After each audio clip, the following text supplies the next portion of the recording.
Good morning, good afternoon, good evening, YouTubers. This is Jerry Diamond with How to Get Out of Babylon and Flat Earth Homeland and Woman of the Woods, Jersey's new channel. Okay, so here's the deal, and I'll explain in some more detail. I want to keep it under 15 minutes, so that's what I'd be going to do. Two of these bags, they zip together side by side. They're huge. I did videos on them. You can watch them. I got 5 videos. They are not... They're not this size. They're about the same size. They're long. They're not quite as wide. I think they're what does he say? 30, 38. They're 36 inch wide. 2 inches difference, I think. They're the extra long. Same weight, same size pretty much. I can sell those, and this dome tent, which I'll get this set up and check it out.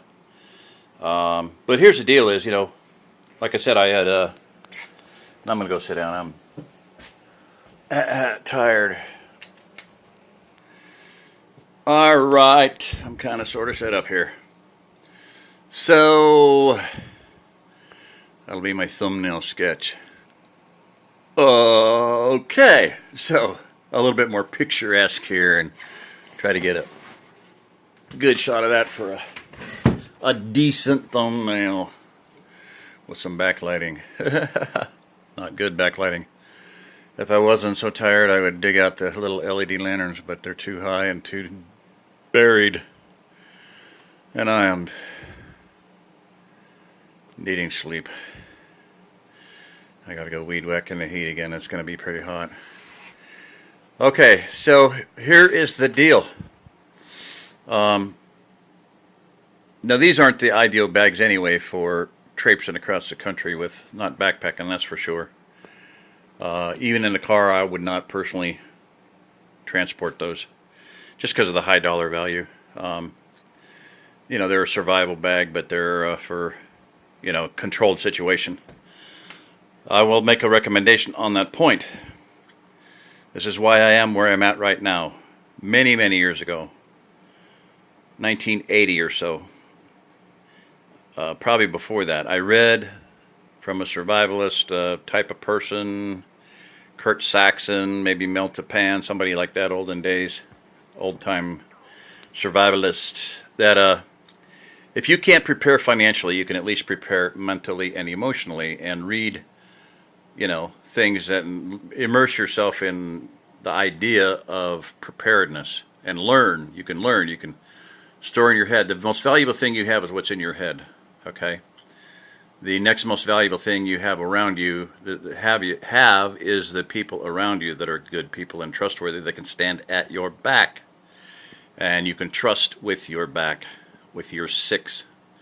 They're at your 6 o'clock position. You got my 6? Yeah. You don't even have to ask if you got somebody that you can ride the river with, as Louis L'Amour would say. You can ride the river with that man. That's Jersey for me.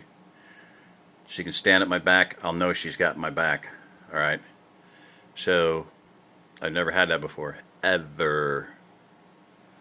So I don't care if somebody wants to buy these, and I'll ship them out. But what I would buy ideal is what the ideal would be. What Michael Peebles said, Pastor Michael Peebles, Dogwood, Missouri, pastor of a wonderful fellowship there, Messianic Fellowship. Nazarene church based, or at least meets in a Nazarene church. So, he said everybody should have stuff on their property for 10 to 50 families. If the people's poor, you can store a lot in a 55-gallon drum. You can put a couple, 3 sleeping bags, an SKS rifle, 1,000 rounds of ammo, water filter, cooking utensils, some basic foodstuffs for a few days. You can cram a lot of stuff in a 55-gallon drum. Not those things. You would want heat sheets. Look up heat sheets. There's things in between space blankets. Those are your bare bones, just almost next to nothing, smaller than a cell phone. Now you can get sleeping bag, space blankets, and then you can get space blankets which are upgraded quite a bit. In other words, they're the size of about that big around and that long, about 6 inches 5 inches diameter, 4 or 5 inches diameter, and there's various ones, 6 inches long or so. Get some of those. I would use those for travel. But anyway, I digress, as Richie from Boston would say, or John the Morgile. Okay, so you have stuff stored here. Now, what do you get there? Is it a risk for you? Of course it's a risk. Do you have insurance on your car? That's a risk. You might never need it. Why do you have it? You have insurance on your home? You may never need it. Why do you have it? Why do you pay for it? I prefer homes that are built underground, and then you have the earth is my insurance. My home is covered by it. Fireproof, bulletproof, hurricane-proof, tornado-proof. But anyway, so the deal is that you have stuff stored on site. Now it's a risk for you. It's also a risk for the people there, because there's possibility somebody leaks where it's at, or they get hit, or they get robbed or something. Now that's a possibility. We live in a not civilized world. Is it safer here than where you're at? Probably. We do not, as a rule of thumb, ever take the keys out of the ignition. No need to. Absolutely no need to. Can you do that where you live? What is the population of your county? Look it up. Call up the sheriff department and ask them ballpark how many criminals, or the people that they would consider criminals, are in their county. How many arrests were made last year? Et cetera, et cetera, et cetera. So I've said this before, but in this county there's 15,000 people. Most of them are honest, hardworking, farmer type, business type, Christian, morality-based, 10 Commandments, you name it. There are about exactly 100 criminals, and 100% of the crime, this is from a deputy sheriff, 100% of the crime is committed by 100 people. Quote unquote, we know where they are, we know where they live, we know what they drive, we know what they look like, and we would like to see them go elsewhere, and we try to convince them that they might be happier elsewhere. And of course, that was in response to me striking up a conversation with the guy and starting off my conversation by, hi, how are you? Fine, how are you? Fine. You pulled me over one night. Wonderful way to start a conversation with the deputy, and he immediately fired back, I didn't give you a ticket, did I? And I was like, how did you know? He said, I don't give normal people tickets. He says, what were you doing? I said, speeding. And he goes, so what? Anyway, most counties out here are like that. They're going to be 15,000, 12,000, 20,000 population. About the same percentage of criminals, unless you get into Springfield, and then the figures are reversed and off the charts. Stay away from Springfield. Stay away from Greene County. Stay away from Nazism, So that's basically it. The idea being, if you want to invest in these, it would help me out, get me out of a, ridiculously stupid, shouldn't have ever happened jam. Yes, I take full responsibility. I pushed the envelope. I tried to buy something on credit that I, shouldn't have. But on the other hand, PayPal approved it on credit. And then they charged my bank account. So I'm $900 in the hole right now. And I'm hoping that my check comes on time, that it comes on time, and they're going to take 2/3 of that check. 1, 2, 3 items, bam, gone. No. For 4 of those and 1 of them. So, and there goes my check. So Jersey and I will have virtually nothing to do anything with. Buy insurance or whatever else we need to do. Down payment on the car, which I don't think I'm going to need, but hey, whatever. Don't even know yet.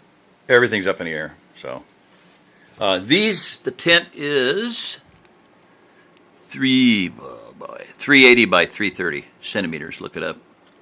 I'm going to say that's like, 8 by 7 feet. Look at all them little people in that tent. 1, 2, 10 people. Right, yeah. That's funny. If it says 10 people, figure 3. Divide it by about 3. It's like a 6-man raft. That's a 2-person raft. Can you cram that many in there? Sure, but where are you going to put your boots and your clothing and dry off and, And then these, I gave you the basic idea and dimensions on those. So anyway, that's about it. I want to say a couple things on survival. I was talking about tents and setting them up. Figure out what poles they are. This one's got 6 poles, so that's pretty awesome. Once you figure out your poles, I started talking about that on the last video. Once you figure out how many poles you are, then you look at the tent and the way it's set up and where the fittings are, and you got to figure it out from there. So, color coded or nice, or just real simple is nice. This one is going to be super simple. The poles are all the same length. There's 6 of them. Pretty darn easy. Now, when I say 4-season tent, that's nothing. Jersey had gotten some tents and said, "Oh, these are 4-season." I went, "Not even close." A 4-season tent is one where your poles are set up over the tent. The tent hangs from it, clips to it. Most of them are like this. And that gives you a geodesic, system. Any moisture can run off. It won't pool up. And you could even bungee ball or tighten the hubs anywhere the poles cross. You could, lash those, tension them. And then the rainfly is a full rainfly. See that? It goes right down to the ground. Your body will, you sweat during the night, especially if you've been exerting yourself, whether it's summer or winter, and your moisture will come up and condense. It'll go through this fabric and it'll condense on this and then drip down outside the tent, not inside the tent. So that is a 4-season tent. And given the 6 poles, I'm pretty excited to see that thing set up. The other tent, the yurt tent that Jersey's talking about, quote unquote, living in, it's not a 4-season tent. It's a single wall tent, which means you could do it with a stove, a rocket stove or a hot stove, and that would be possible.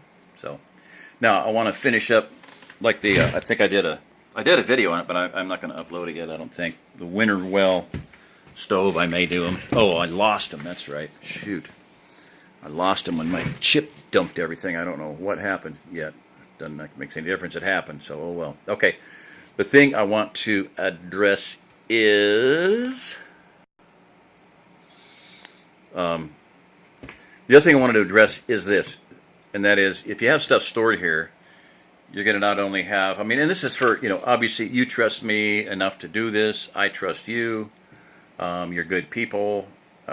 You come in here, you show up, you've got stuff here. Now, do you have a tent and sleeping bags? Oh, nope, sorry. Probably not. Are you going to have to sleep in that tent and use those sleeping bags? Very likely not.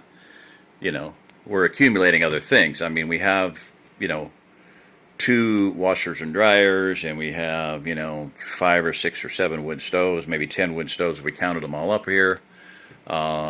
Any number of camper trailers as time goes on. Right now I've got 2.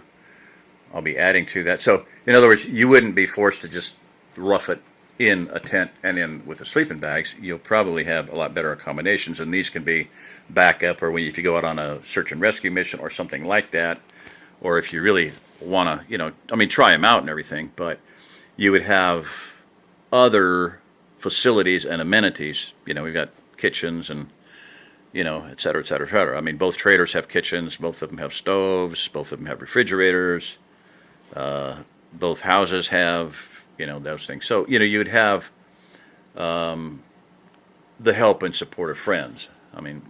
Any property around here is worth at least $100,000, $150,000. Well, this one is worth way more than that because of the, mechanic shop, things like that. So, anyway, a lot of things that, you would have connection to or whatever use of, and that's the whole idea of doing this. It's a place to go as a quote-unquote soft landing spot, but you would have already people, a huge number of people here local that are of the same mindset. Family moved from California, another family came from Massachusetts, one family came from Michigan, another one came from New Jersey, on and on and on. Another one came from Kansas, 2 more came from three from Kansas. So it gives you an idea. There's a lot of people around here, and some people have lived here their whole life that are also connected with us. So some came from Texas. I could go on and on. Just the number of people within an 8-mile radius here, 10-mile radius, let's say. A lot of them. So, alrighty. This is Jerry Diamond with How to Get Out of Babylon. And I'm just going to say, Flat Earth Homeland and Jersey's Woman of the Woods. All right. Jerry Diamond, if you're listening to this, you are the remnant.